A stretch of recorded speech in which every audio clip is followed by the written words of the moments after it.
finally, I want to give you the word of encouragement this week. And this week, I want to encourage you to not. I'm gonna say it like this. This week, I want to encourage you to not be afraid to rebel, or not be afraid of.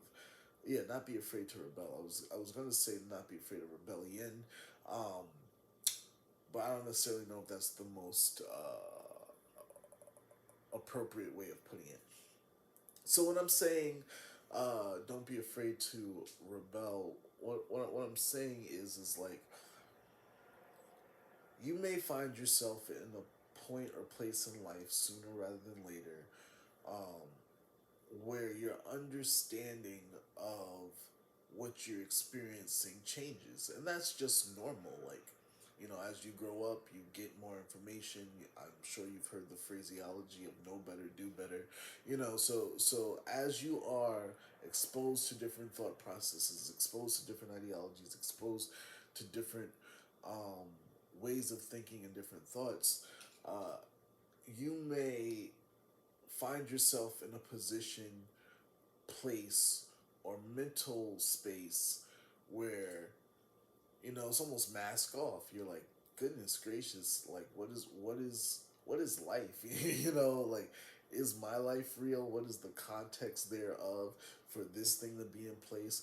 Oh, this systemic thing is only in place because XYZ 4, 5, 6 things going this way are put in place all for the purposes of this, or maybe this infrastructure, once you do some research on it, is fully based on a lie. So so you just end up going through all these gesticulations and all these um, mental acrobatics sometimes in life because you become disillusioned. You just have an awakening, a revelation, a mental breakthrough as it relates to the understanding of your context, the understanding of your life.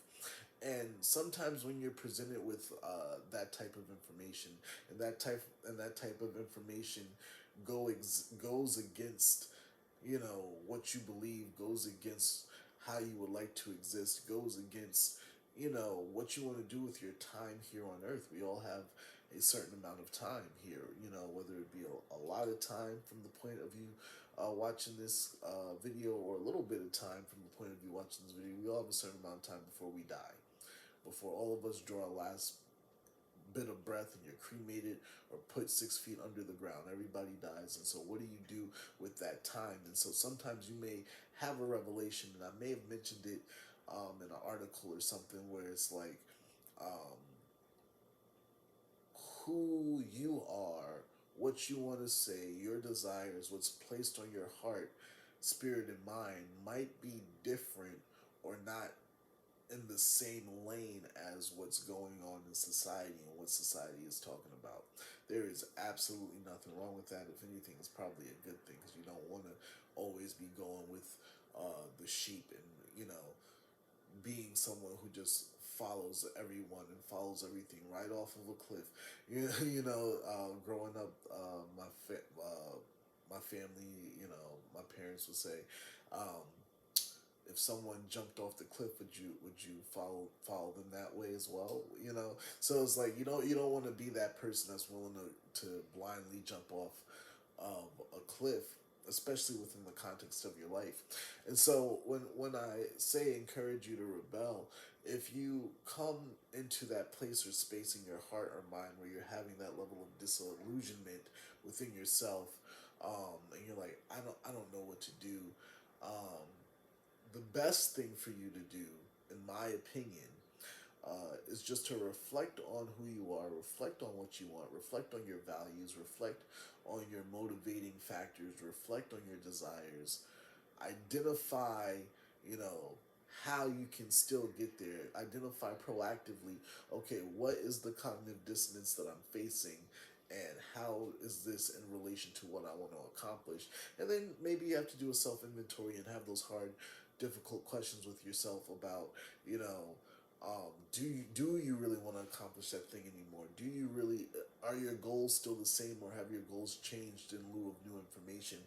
Um, and so, yeah, I think that the idea of encouraging you to not be afraid to rebel is to encourage you to say that even in the face of whatever it is that you're experiencing, whatever it is that you're interpreting, whatever new information you've received, um, regardless of whether or not that information holds any power or holds any authority over your mindset and over your lived condition, you can still choose to decide whether or not, or how much rather, influence that's going to have on your life.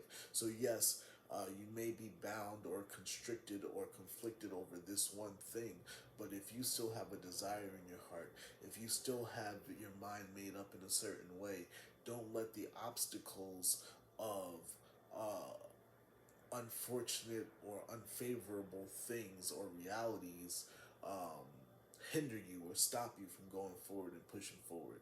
So sometimes that looks like, in the face of adversity, I understand what my challenges are, but I'm going to rise above the occasion. I'm going to find a way to make it work.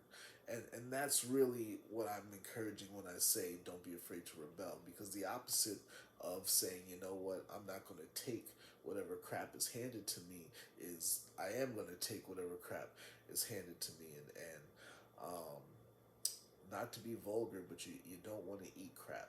You just don't. And so sometimes, for you to find the wherewithal, the self determination um, in yourself is valuable, and the way you do that is by going against what everyone's telling you to do. If everyone's saying zig, you probably should be zagging, and zagging is probably the right thing for you to do anyway, as it relates to your own personal context. If you're thinking about zagging, then zagging is probably the right thing.